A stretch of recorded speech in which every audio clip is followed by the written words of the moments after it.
नमस्कार दोस्तों। मैं थोड़ा सा राजनीतिक बात करना चाहता हूँ। आता कुछ नहीं है ज़्यादा, पर फिर भी करना चाहता हूँ।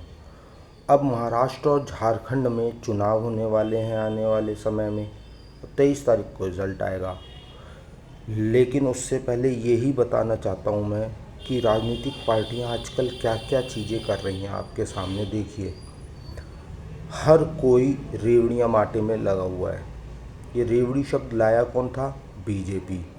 और अब खुद बीजेपी भी फ्री बीज में लगी हुई है। सभी दल, चाहे कांग्रेस हो या कोई भी हो, यानी महाविकास अघाड़ी या महायुति, सबके सब इसी कार्य में लगे पड़े हैं।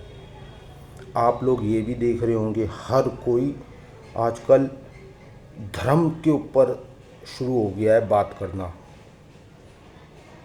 बीजेपी कहती है ये धर्म युद्ध है, हिंदुओं एक हो जाओ, यदि एक नहीं हुए तो आप कटोगे। इधर महायुति की तरफ मुसलमानों ने बोल रखा है कि वोट जिहाद। ये इसलिए बोल रहा हूँ क्योंकि उलेमा काउंसिल्स ने यही बोला है कि आप अगर संघ को बैन कर दोगे तो हम आपको वोट देंगे, चाहे बाल ठाकरे की पार्टी को ही वोट देना पड़े। जो कि चौड़े में कहते थे बाल ठाकरे साहब कि बाबरी मस्जिद मैंने गिरवाई है। और बाल ठाकरे साहब की पार्टी यानी आज की समय में उद्धव ठाकरे की पार्टी खुलकर अब मुस्लिम वोटों के लिए राजी हो गई है। क्यों? क्योंकि उन्हें मुख्यमंत्री बनना है। ये बीज कहाँ से डाला गया? ये बीज संजय राउत द्वारा डाला गया कि आप मुख्यमंत्री बन सकते हो। सॉरी, आप मुख्यमंत्री बन सकते हो। ये बीजेपी से हट जाओगे तो मुख्यमंत्री बन जाओगे।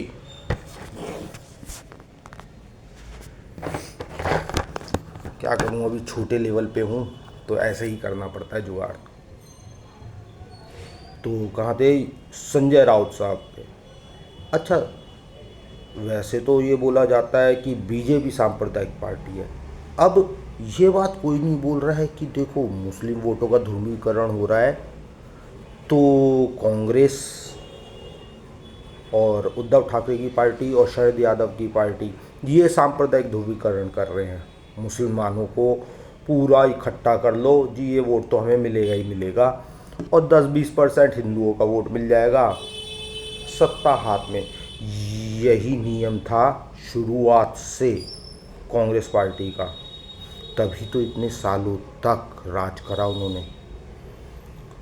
आप लोगों को पता ही नहीं चला कभी इस विषय में कि ऐसा भी होता है। धीरे धीरे धीरे हिंदुओं को इतना कमज़ोर कर दिया गया कि वो तो कुछ करेंगे ही नहीं, तो हम जो मर्जी बिल लाएं क्या फ़र्क पड़ता है। ये वक्फ बोर्ड वाला जो बिल था, जिसमें वक्फ अब आज की तारीख में जिस संपत्ति पर हाथ रख दे कि ये मेरी है तो वो उसकी ही है, कोई कुछ नहीं उखाड़ सकता। साबित आपको करना पड़ेगा कि नहीं ये मेरी संपत्ति है। बताइए, कर सकते हैं आज आप साबित? बिल्कुल भी कुछ वो नहीं हो पाता। कितने ही लोग तरसते हैं। तमिलनाडु का किस्सा तो सभी को मालूम है, पूरे गांव का, कि वो वक्त की संपत्ति हो गई जब किसान अपनी संपत्ति बेचने गया। अब बताइए, अगर बीजेपी वक्फ बिल ला रही है तो इनको पेट में दर्द हो क्यों रहा है? असल में इन्हें दर्द इसीलिए हो रहा है कि अगर वक्फ हट गया तो मुस्लिम वोटों में भी फ़र्क आएगा। कहीं कोई मुसलमान ही नेता ना खड़ा हो जाए, जैसे असदुद्दीन ओवैसी एक ताकतवर राजनेता के तौर पे मुसलमानों के खड़े हो रहे हैं अब। तो उनसे डर लग रहा है अब। किसे किसे लग रहा है? अखिलेश यादव को, राहुल गांधी को, ममता बनर्जी को और तेजस्वी यादव को। इन्हें खास तौर से डर लग रहा है कि अगर ये व्यक्ति मुसलमानों का नेता बन गया तो इनका क्या होगा। फिर तो वोट जिहाद होगा भी तो खाली उसके पक्ष में होगा, और धीरे धीरे ये साबित भी हो रहा है हर जगह कहीं ना कहीं एक आध सीट तो वो निकाल ही लेते हैं, हर विधानसभा में और लोकसभा में धीरे धीरे ताकतवर हो रहे हैं। लेकिन उसे धर्मनिरपेक्ष बोला जाता है उस हर बात को जो मुस्लिमों से संबंधित होती है। अच्छा, सबसे बड़ी बात, मुसलमानों को हर कोई जैसे ही बात आती है माइनॉरिटी तो अल्पसंख्यक अल्पसंख्यक अल्पसंख्यक अल्पसंख्यक की बात आती है, जबकि दूसरी सबसे बड़ी आबादी है। अल्पसंख्यक में किसी को भी नहीं गिन रहे हैं आजकल। यदि कोई बात होती है तो सिख, जैन, बौद्ध, पारसी, क्रिश्चियन, इनमें इनका तो नाम ही नहीं लिया जाता आजकल अल्पसंख्यक के तौर पे।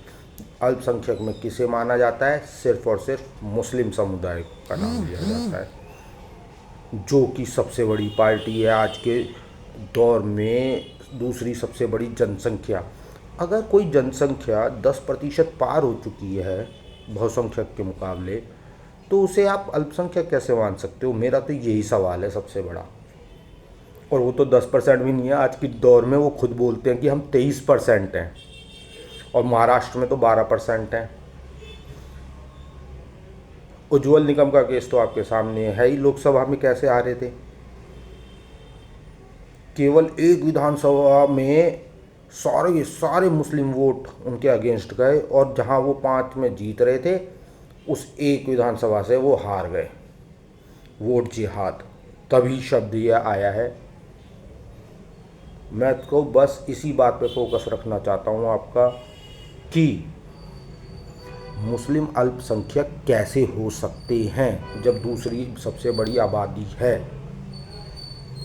जो जनसंख्या बल कोई भी धर्म 10% पार कर गया, 15% से तो कम ऊपर हो ही चुका, 23 नहीं तो मैं तो कहता हूँ 20 है, तो वो अल्पसंख्यक का दर्जा कैसे प्राप्त कर सकते हैं।